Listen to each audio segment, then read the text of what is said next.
बोलिए प्रेम से श्री सद्गुरु महाराज, श्री सद्गुरु महाराज की, श्री सद्गुरु महाराज की।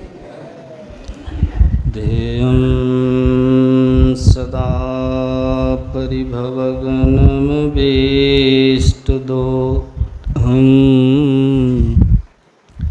तीर्थास्पदं शिवविरञ्चिनुतं शरण्यं वृत्त्यार्तेऽहं प्रणतपालभवाब्धिपोतं वन्दे महापुरुषते चरणारविन्दम्। धन्य धन्य सद्गुरु सुखद महिमा कहीं न जाए।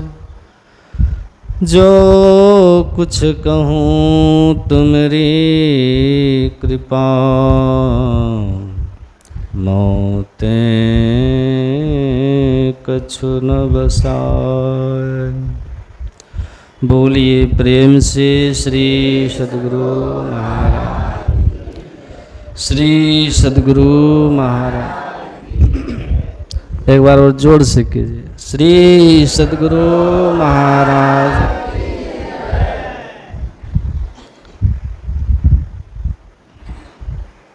परमाराध्य सद्गुरु महाराज जी के पावन श्री चरणों में बारंबार नमन। परम आदरणीय मंचासीन श्री विभीषण भाव, सत्संग प्रेमी महानुभावों, धर्मानुरागिनी माताओं एवं धर्मशीला बहनों,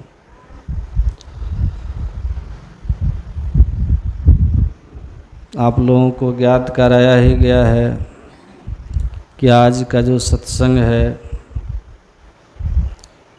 स्वर्गीय नवल किशोर शर्मा जी की पुण्यतिथि के अवसर पर यहाँ सत्संग रखा गया है।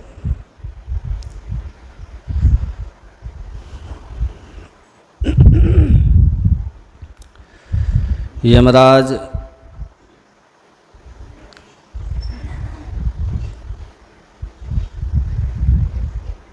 का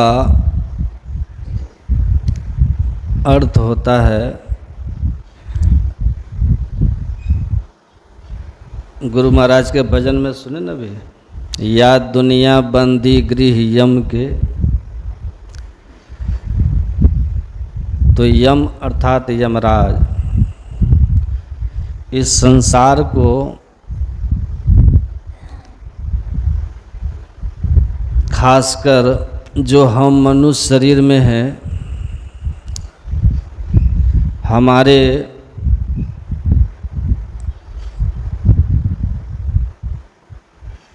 इस तन में किए हुए कर्मों का फल शुभ अशुभ, सुख दुख के रूप में हमें मिलता है। उसकी व्यवस्था करने वाले का नाम यमराज है।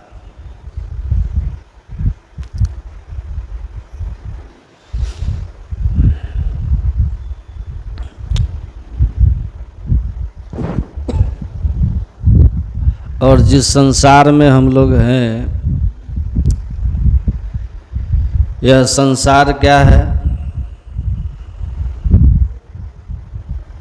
आँख खोल के सुनिए आप लोग। जहाँ आप रहते हैं इस जगह को अच्छी तरह जान लेना चाहिए।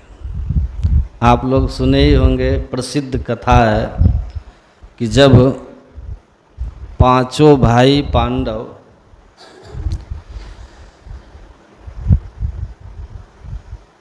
दुर्योधन शकुनी के द्वारा निर्मित अति ज्वलनशील पदार्थों का बना हुआ लक्षागृह में रहने जा रहे थे, जिसके संबंध में हमको उनको ज्ञात नहीं था कि हमें मारने के लिए इस तरह का काशी में निर्माण हुआ है। विदुर जी ने उनको कहा, इशारों में कहा, संकेत की भाषा में कहा कि किसी भी स्थान पर जहाँ आपको आना है, उस स्थान की अच्छी तरह से जांच कर लेनी चाहिए, जानकारी प्राप्त कर लेनी चाहिए कि ये रहने लायक है नहीं है। दिशाओं का ज्ञान होना चाहिए कि पूरब किधर है, पश्चिम किधर है, उत्तर किधर है, दक्षिण किधर है, क्योंकि वो कह नहीं पाए कि वह महल तुम्हारे मारने के लिए बना है। तो सबके सामने संकेत की भाषा थी, कह दिया। तो उन लोगों ने उस जगह के बारे में वहाँ पहुँचने पर जांचा और पाया कि ये बहुत ही ज्वलनशील पदार्थों का बना हुआ है। आग लगते ही बम की तरह विस्फोट हो जाएगा और कोई बच नहीं सकते, कोई अवसर नहीं होगा कि हम बच सके। तो सावधान रहो, सावधान रहो और आग लगाने से पहले ही भाग निकलो। तो ये जो संसार है जहाँ हम लोग रहते हैं, ये संसार है क्या, इसका स्वरूप क्या है, इसको ठीक से समझ लो। महापुरुष लोग बोलते हैं अलग अलग ढंग से इस संसार को समझाए, लेकिन भाव सबका यही है कि यह संसार रहने लायक जगह नहीं है, बिल्कुल लाक्षागृह की तरह है, रहने लायक जगह नहीं है। अब आप समझेंगे कि रहने लायक जगह नहीं है तो आत्महत्या कर लें, जगह क्या फांसी पे लटक जाएं, ट्रक के नीचे चले जाएं तो आप छूट जाएंगे। तो संत लोग कहते हैं कि अच्छी तरह से समझिए, इसको संसार को समझिए। ये इतना ही संसार नहीं है जो हम देख रहे हैं। आप इस देह को त्याग दिए तो संसार को त्याग दिए, ऐसा मत सोचिएगा। इस स्पेस में जितने जीवात्माएं हैं सूक्ष्म शरीर के साथ आप नहीं जानते, और जिनको आप स्वर्ग और नरक कहते हैं, जिसको आप वैकुंठ लोक कहते हैं, जिसको आप कौन कौन से लोग कह करके उनके प्रलोभन में रहते हैं, वो सब के सब संसार में ही है। बस एक स्थूल संसार है और दूसरा सूक्ष्म संसार है। यहाँ स्थूल शरीर के साथ रहते हैं, स्थूल भोगों को भोगते हैं, और वो सूक्ष्म संसार है जहाँ स्वर्ग नरक है, वहाँ सूक्ष्म शरीर में रह करके सुख दुख को सूक्ष्म इंद्रियों से भोगते हैं।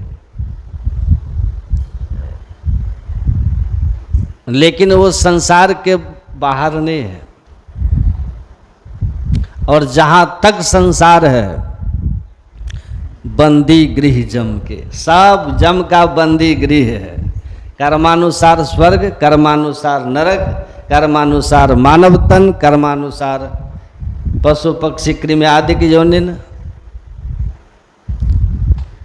तो जहाँ तक लोक हैं सब बंदी गृह है। 3 लोक पिंजर भया, पाप पुण्य 2 जाल, सब जीवा सावज भय एक अहीरे काल। कबीर साहब कहते हैं ये पिंजरा जो है ना, पिंजरा जेल खाना या दुनिया बंदी गृह यम के, ये दुनिया यमराज का बंदी गृह है। बंदी गृह समझते हैं, मतलब जेल, कैद खाना, कारागार। यम का बंदी गृह है। जैसे जेल का कैदी अपने किए हुए कर्मों के लिए जेल में सजा काटता है, अपनी इच्छा से वो जेल से बाहर नहीं निकल पाता, उसी तरह हम इस संसार चक्र में रहते हैं। अच्छे कर्मों के लिए स्वर्ग रूपी जेल में रहते हैं, बुरे कर्मों के लिए नरक रूपी जेल में, बचे हुए के लिए मनुष्य शरीर या 84 लाख जोनियों के शरीर, सब कर्मों के खेल हैं। ये सब संसार है। इसीलिए आत्महत्या कर लेने पर आप और घोर यातना का शरीर पाते हैं। भगवान के द्वारा दिए हुए दुर्लभ शरीर को पाकर इस शरीर से ईश्वर भक्ति करने की जगह इस शरीर को आपने नष्ट कर दिया। ऐसा करने वाला जीवात्मा को प्रेत योनि मिलती है, और प्रेत योनि अतिशय कष्ट की योनि होती है, दुख की योनि होती है। इसीलिए कहा कि आत्महत्या सबसे बड़ा पाप है, उसका दंड सबसे कठोर है।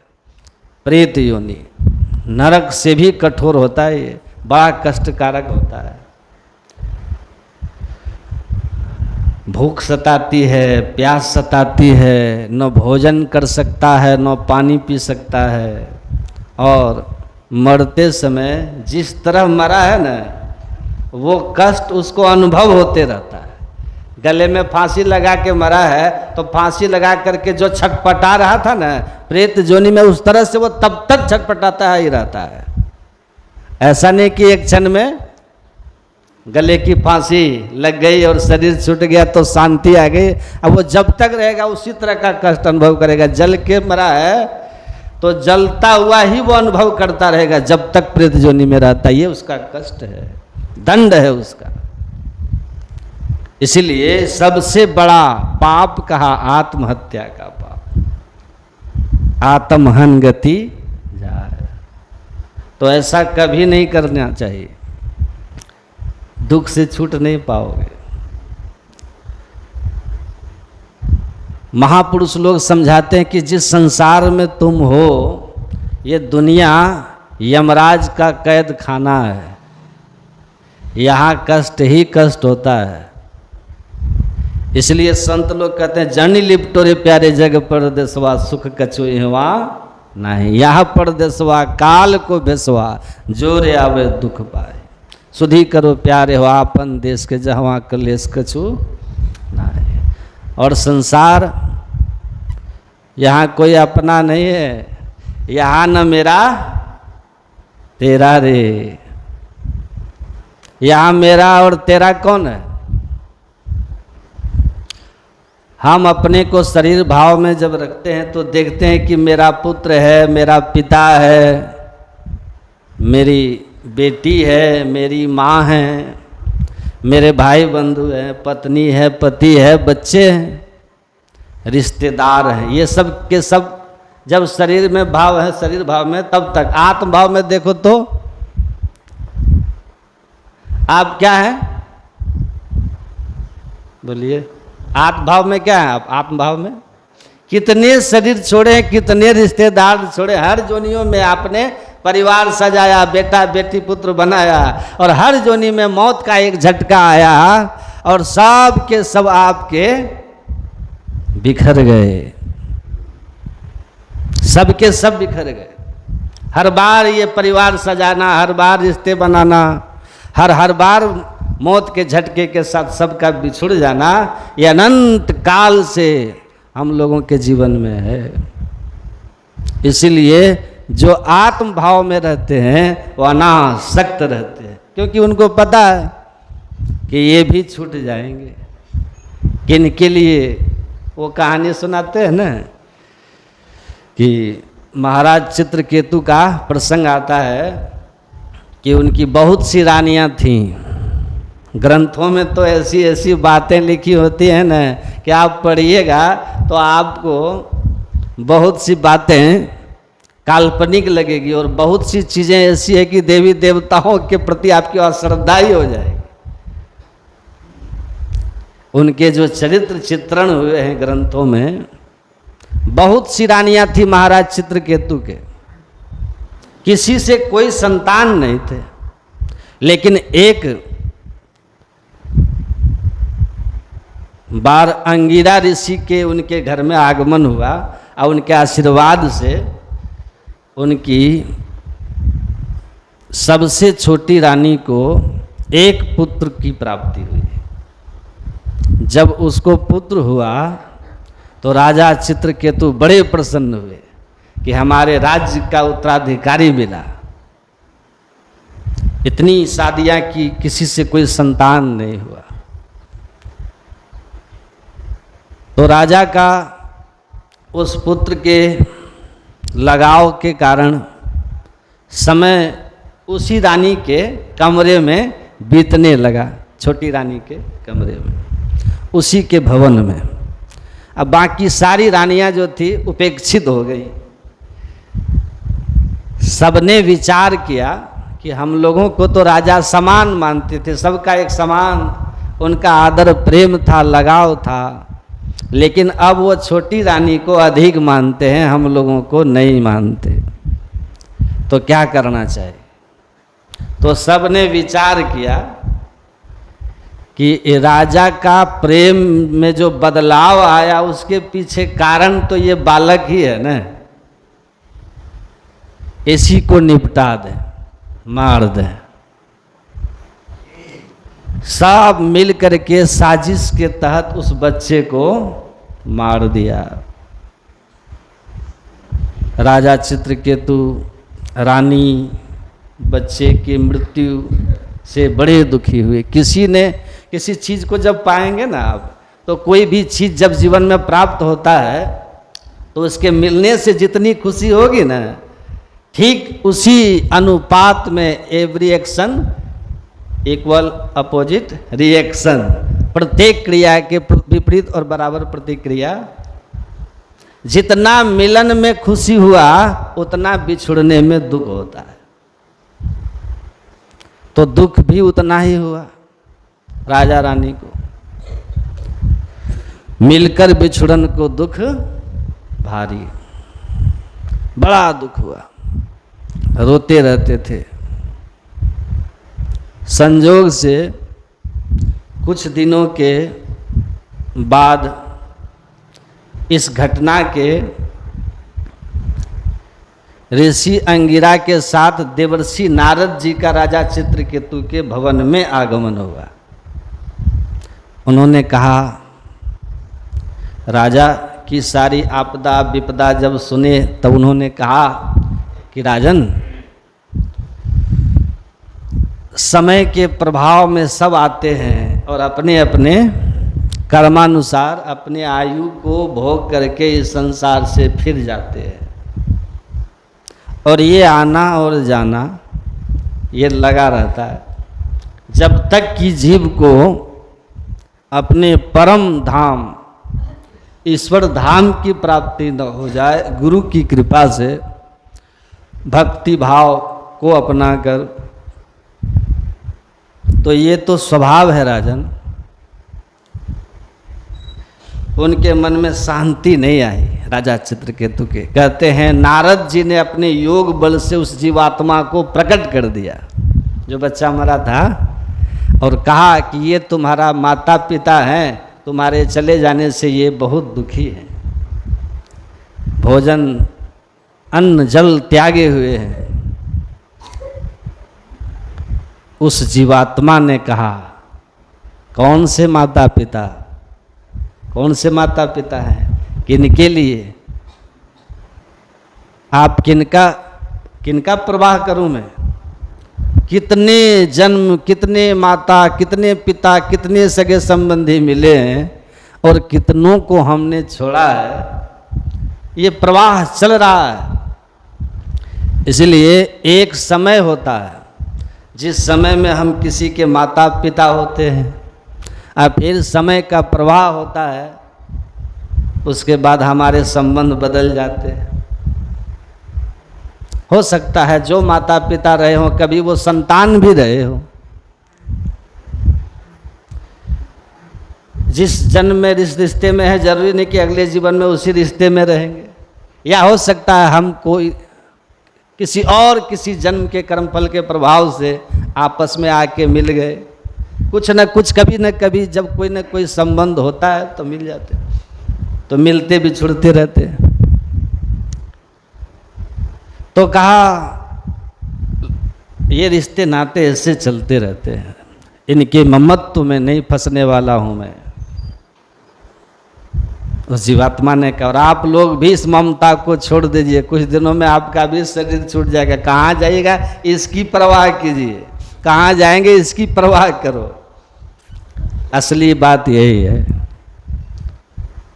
कि जाना कहाँ है इसकी चिंता करो। मोरे जियरा बड़ा अंदेशवा मुसाफिर जई हूँ कोनी, इसकी चिंता करो। बाट चलने से पूर्व मुसाफिर बाट की पहचान कर लो। इस रास्ते से निकलने से पहले जान लीजिए कि जाना कहाँ है, किधर है, उसकी व्यवस्था करो। बस यही मूल काम है, बाकी तो संसार है ये चलता रहेगा। जीवात्मा के इस तन के बाद निकलने के बाद उनके माता पिता के मन में कुछ वैराग हुआ, चित्रकेतु के कुछ शांति मन में आई, दर्द थोड़ा कम हुआ। फिर वो लोग भी आत्म कल्याण के पथ पर आगे बढ़ गए, भक्ति भाव में लग गए।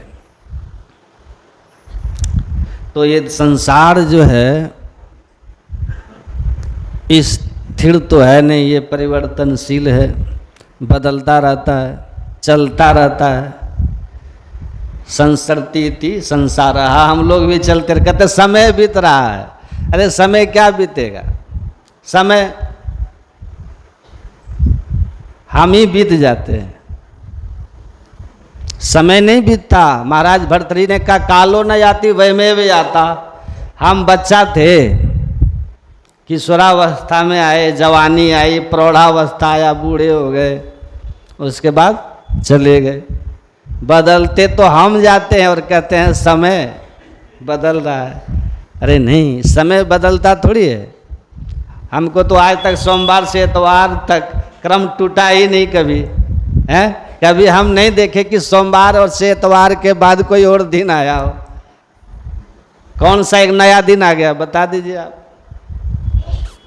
पहला तारीख अंग्रेजी का 1 जनवरी आता है, happy new year, happy new year. हमको तो समझ में नहीं आता कि आपके जीवन में हैप्पी क्या हो जाता है जो न्यू ईयर हो जाता है। क्या हो जाता है हैप्पी? ये हर साल हर न्यू ईयर आते रहता है और ऐसे चलता रहेगा। जनवरी से लेकर दिसंबर के बाहर कोई महीना बता दो आप। चैत से लेकर के अंतिम महीना कौन होता है हिंदी का?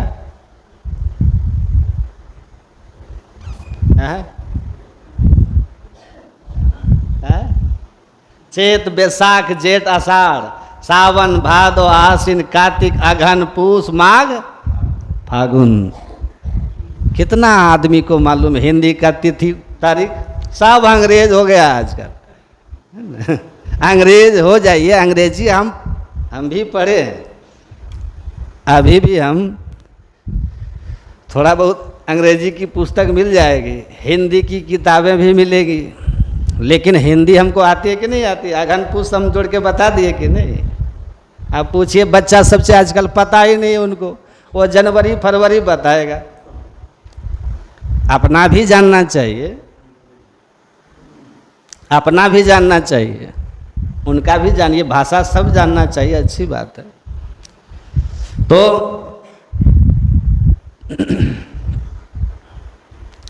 7 दिन से बाहर जनवरी से लेके 12 महीने, चैत से लेकर के फागुन, इसके बाहर कौन सा दिन आ जाता है? आप समझो कि समय खड़ा है, हम लोग बीत जाते हैं। समय खड़ा है, हम बदलते रहते हैं, हमारा शरीर बदलते रहता है और एक दिन शरीर जो है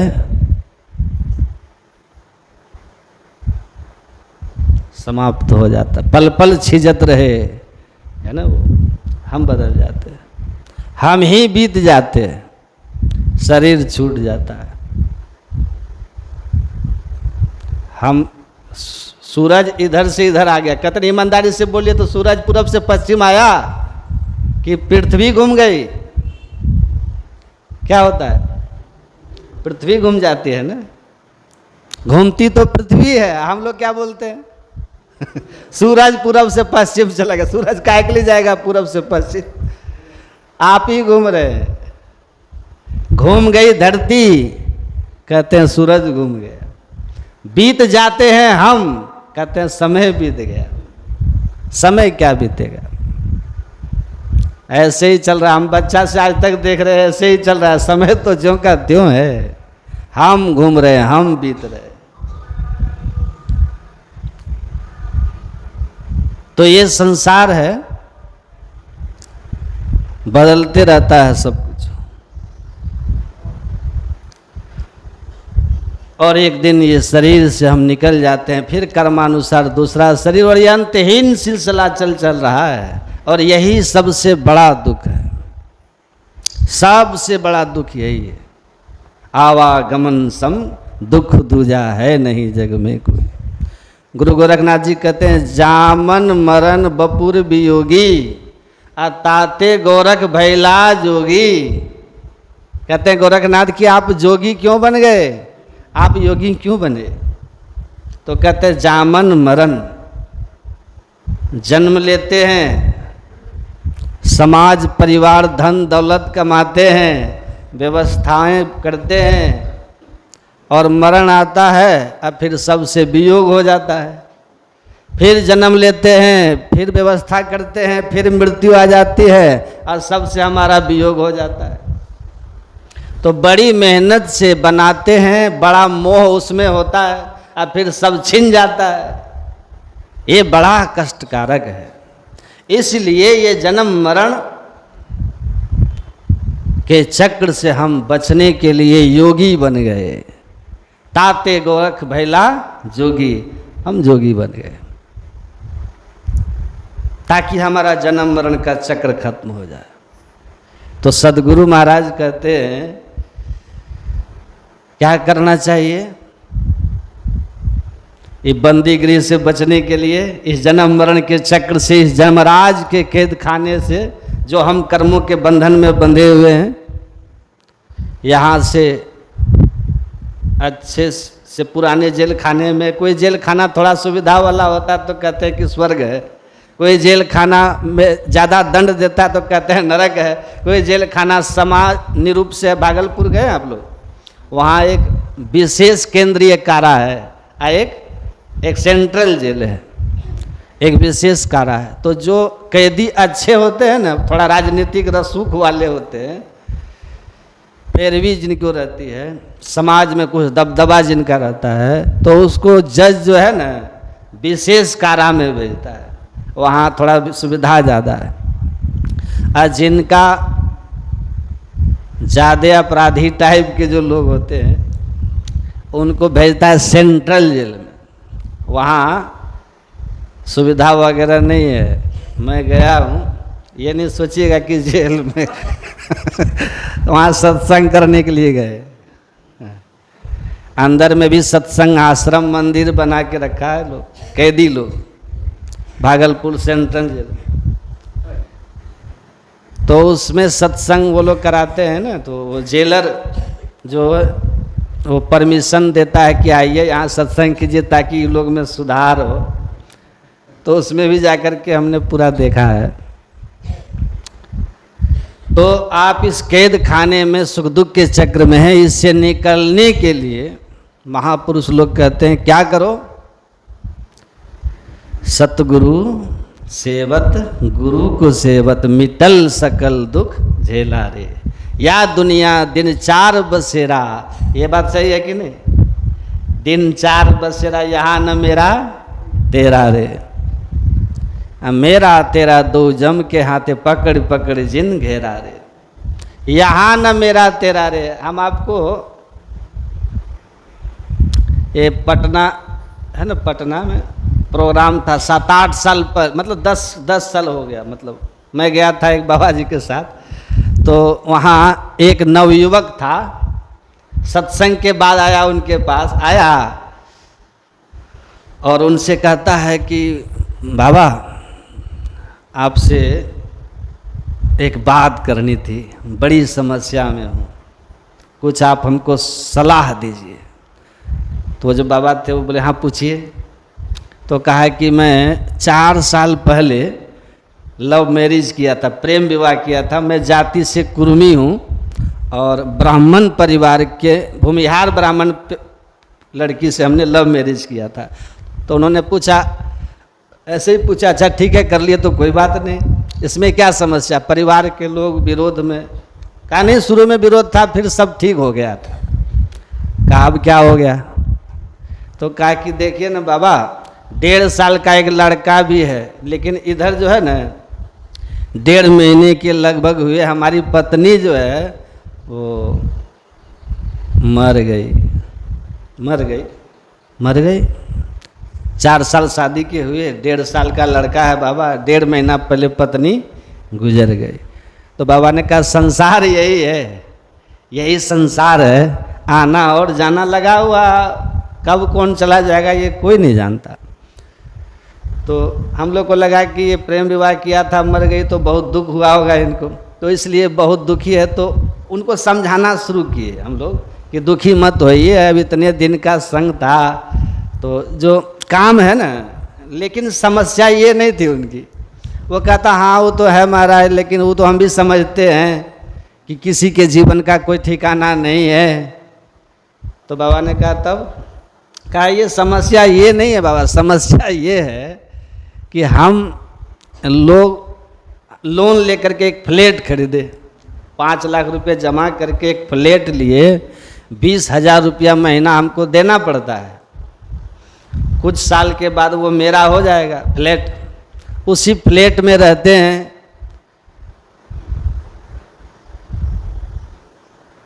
तो असली बात क्या था जानते हैं? कहा कि असली दिक्कत ये है बाबा कि हम जब आते हैं ना फ्लैट में, अभी तो अकेले रहते हैं, तो कभी कभी हमको लगता है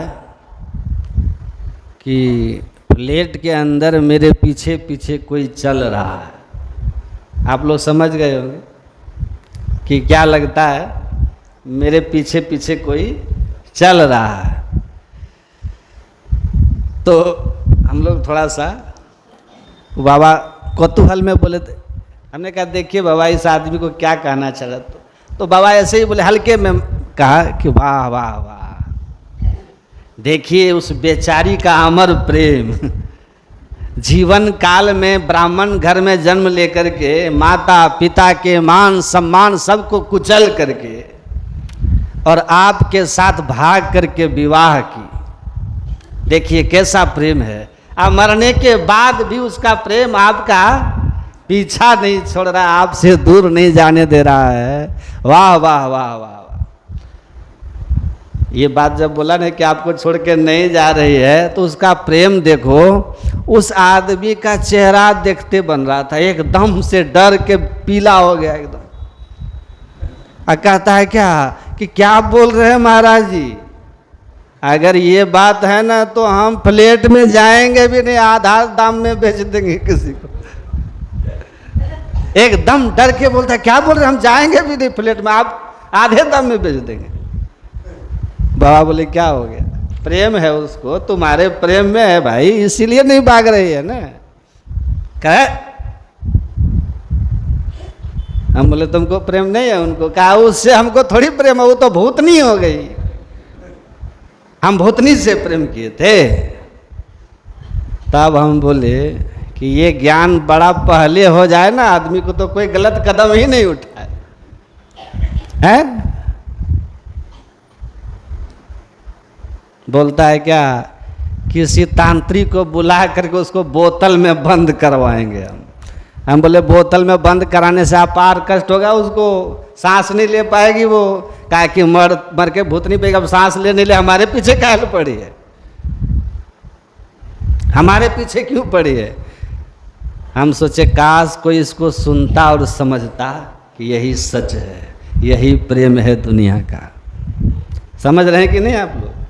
मर गए ना, उसके बाद जिंदा में सपना कोई देखेगा तो कहेगा कि सपना में देखे आपको। आप मर गए तब तो सपना में देखिएगा तो पसीना छूट जाएगा, क्या बाप रे बाप, आया था भूत आया था। तो महाराज जी लोग उपदेश देते हैं कि यहाँ न मेरा तेरा रे। इसको जितना जल्दी आप लोग समझ लीजिएगा ना, फिर अनासक्त जग में रहो भाई, दमन करो इंद्रिन दुखदाई, बड़ा सहजता से हो जाएगा, बड़ा सहजता से। तो महापुरुष कहते हैं कि इससे आपको निकल जाना है, जमराज के जेल खाने में आप हैं।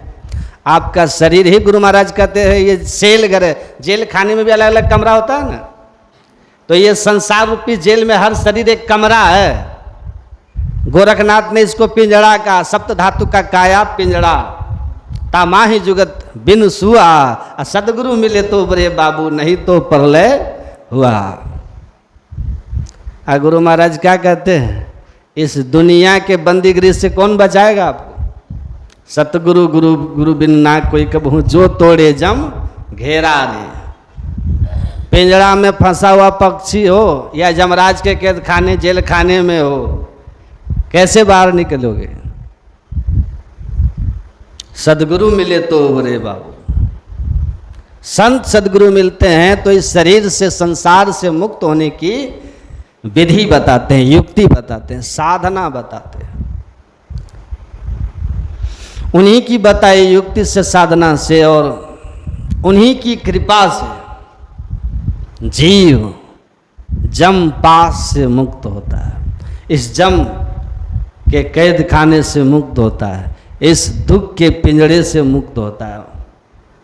ये संसार के, भगवान कृष्ण का दुखालयम शाश्वतम, दुख का घर, दुख का घर है। इसीलिए ये संसार को ठीक से समझ लीजिए, ये बिल्कुल रहने लायक स्थान नहीं है। यहाँ कोई मेरा तेरा नहीं, सुख में आन सबे मिली बैठत, रत सदा संग हेरे, अभिपति पड़े सब ही संग छाड़त, को न आवत नेरे। ऐसे जग व्यवहार बन्यो है तासो ने लगायो, अंत काल नानक बिन सतगुरु कोई काम न आयो। बिरथा जन्म गवायो। तो यहाँ के ममता में, मोह में, आसक्ति भी, आसक्ति में फंस करके आप अपने जीवन के सार को मत भूल जाइए। अपने आत्मा को, अपने को आत्मा जानिए आप। शरीर में बिछुड़ने वाला है ये शरीर, इससे बने हुए रिश्ते, नाते, पद, प्रतिष्ठा, नाम, जस, ये सब जाने वाले। यहाँ कुछ रहने वाला नहीं है। तो हम अपने आप को मुक्त करने के लिए संत सदगुरु के शरण में रहें। सदगुरु मिले तो बरे बाबू। देखिए यमराज गया, या नचिकेता गया यमराज के पास, कहा हमको मुक्ति का उपाय बताइए, इस जन्म मरण के चक्र से छूट करके यमराज आपका मेहमान न बनूं, बताइए उस धाम के बारे में जहाँ जा कर के फिर आना न पड़े, जमपास में फंसना न पड़े। तो यमराज ने कहा कि उसके बारे में हम सुने हैं, लेकिन हमको भी पता नहीं है कि कहाँ है। उसका राह बताने वाले श्रेष्ठ पुरुष होते हैं, संत पुरुष होते हैं। उत्तिष्ठत जागृत प्रप बरानि बोधत, उठो जागो और श्रेष्ठ पुरुष संत के पास जाओ।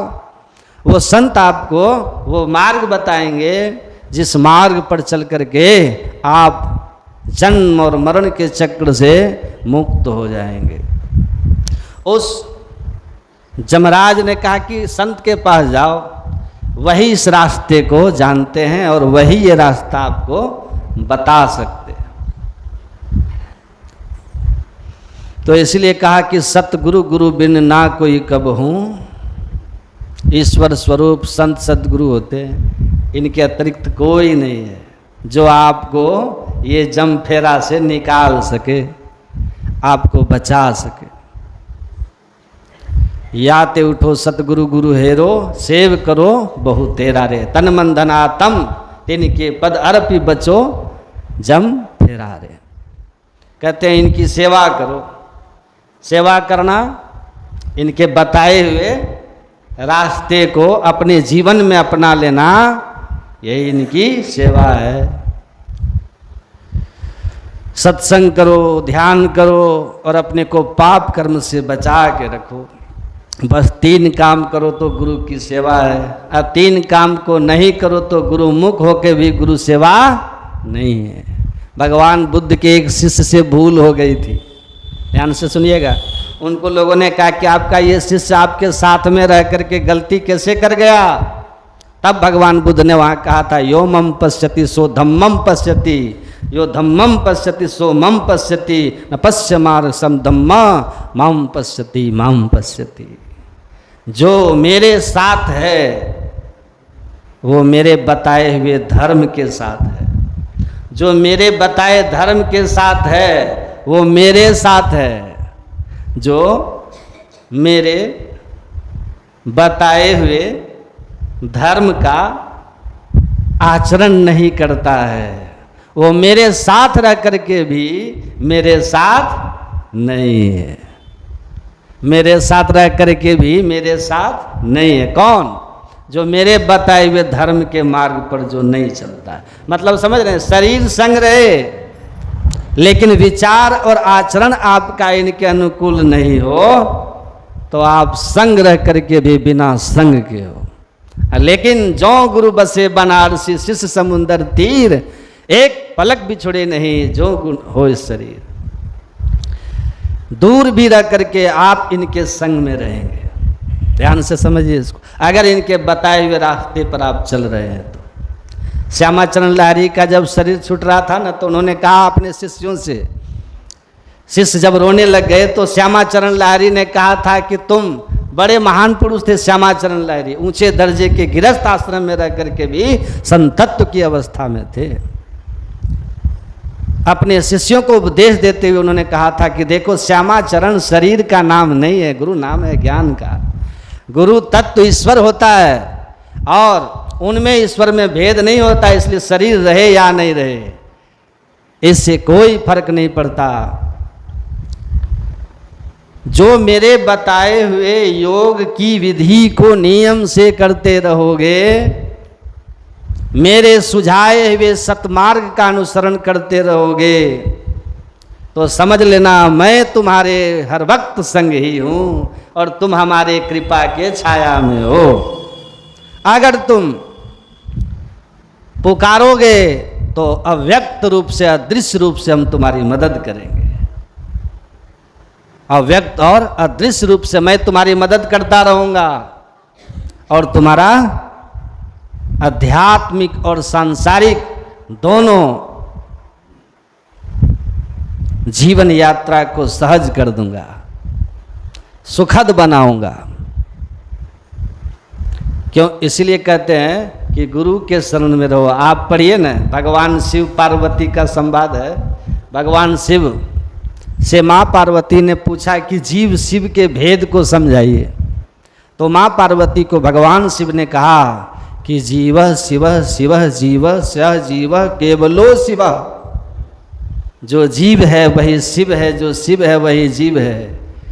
जीव कुछ और नहीं देवी, जीवो ब्रह्मे वहाँ परे। जीव कुछ और नहीं, ब्रह्म ही है, शिव ही है। तो फिर शिव सामर्थ्यवान होते हैं, ईश्वर सामर्थ्यवान होते हैं। आइए, जीव बंधन में पड़ा हुआ होता है, कष्ट भोगता है, जन्म मरण का चक्र भोगता है। क्यों? तब भगवान शिव ने कहा कि थोड़ा सा अंतर है देवी। क्या अंतर है प्रभु? आवरण का अंतर है। कहते ना, घटमट प्रपंचन जब मिटे नहीं अंश कहना चाहिए। जीवात्म प्रभु का अंश है, जस अंश नभ को देखिए। तो ये पर्दा के कारण ये आकाश नहीं था, पहले उस आकाश से मिला हुआ था। इस ढलैया के कारण नीचे का आकाश ससीम हो गया। ये हट जाए तो ये असीम के साथ असीम ही हो जाएगा ना। तो वो कहते हैं थोड़ा सा अंतर यही है देवी कि शिव के जिस अंश पर, ईश्वर के जिस अंश पर आवरण आ गया, वो जीव कहलाता है, ससीम हो जाता है, बंधन में आ जाता है। किस तरह से?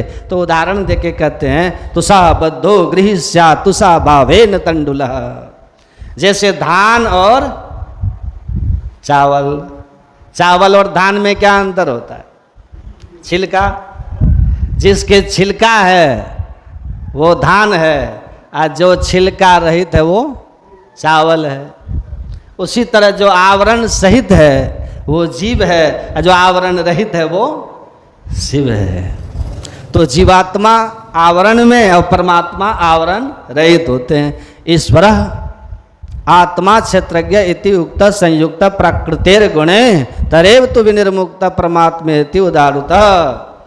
ईश्वर के जिस अंश पर आवरण आ गया माया का, घटम प्रकाश व शब्द पटत्रय, उसको जीव कहते हैं, और जिस पर ये आवरण नहीं है उसको ईश्वर कहते हैं। जीवात्मा और परमात्मा में आवरण का भेद है, तत्व का भेद नहीं देवी। तो माँ पार्वती ने कहा कि उस शिव तत्व, ईश्वर तत्व के जिस अंश पर आवरण आ जाने से वो ससीम होकर के जन्म मरण दैहिक दैविक भौतिक कष्टों को भोगता है, वो इस आवरण से मुक्त होकर के अपने पूर्व ईश्वरीय अवस्था को कैसे प्राप्त कर सकता है, जहां कोई दुख सुख ना हो, आनंद ही आनंद हो। नहीं, अंश कहना चाहिए। यह अंश कैसे मिटेगा? अंश अंशी का भेद कैसे मिटेगा? ये आवरण कैसे हटेगा?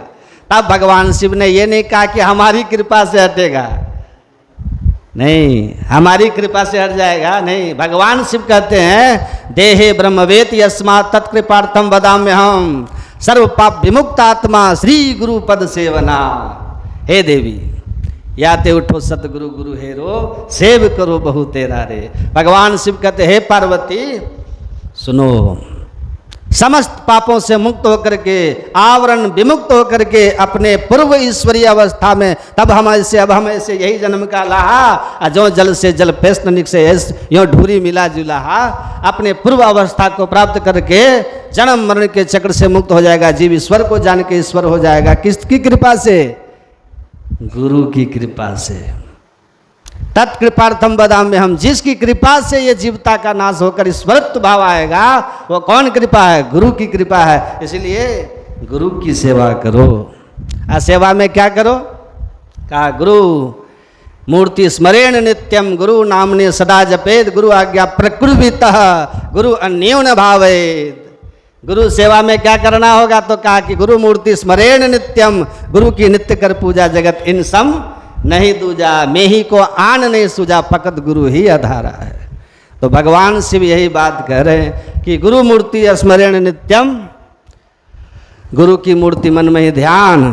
गुरु नानक देव जी कहते हैं गुरु मूर्ति का ध्यान कीजिए, गुरु रूप का ध्यान कीजिए। गुरु नाम ने सदा जपे। नाम का अर्थ क्या होता है? शब्द, शब्द अर्थात मंत्र। गुरु मंत्र का सदा जप करो, गुरु मूर्ति का सदा ध्यान करो। और क्या करो? गुरु के बताए हुए समस्त बातों को अपने जीवन में धारण करो। और गुरु रण्योन न भाववेद, सदगुरु के सिवाय तुमको और कोई देवी देवता नहीं पाए, तो गुरु की कृपा मिल जाएगी। गुरु ने मोहि मार्ग दियो बताई, आन देव की सेवा छुड़ाई। आन देव की सेवा जो है, कहते हैं ये मार्ग 84 चलन की, तो उन सब से हटा दिया।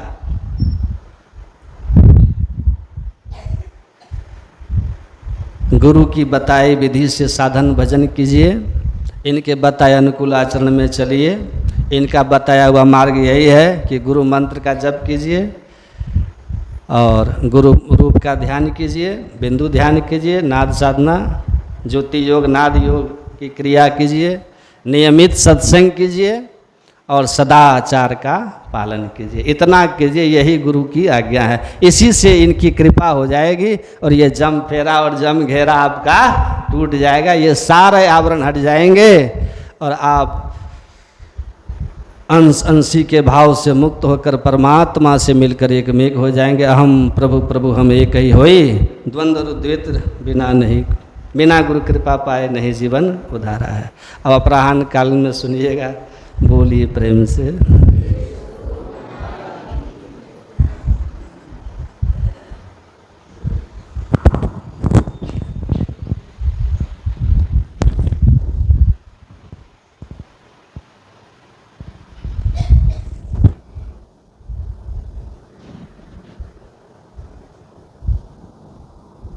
श्री सदगुरु महाराज की जय। पुनः 2 बजे से सत्संग प्रारंभ होगा। सत्संग भजन कीर्तन के साथ अतः तमाम धर्म प्रेमी सज्जन वृंद माताओं बहनों से निवेदन है कि जो अभी के सत्संग में नहीं आ सके अपराधकालीन सत्संग में अवश्य आने का कष्ट करेंगे और पूज्य बाबा के दर्शन एवं प्रवचन से लाभ उठाकर अपने जीवन को सफल बनाएंगे।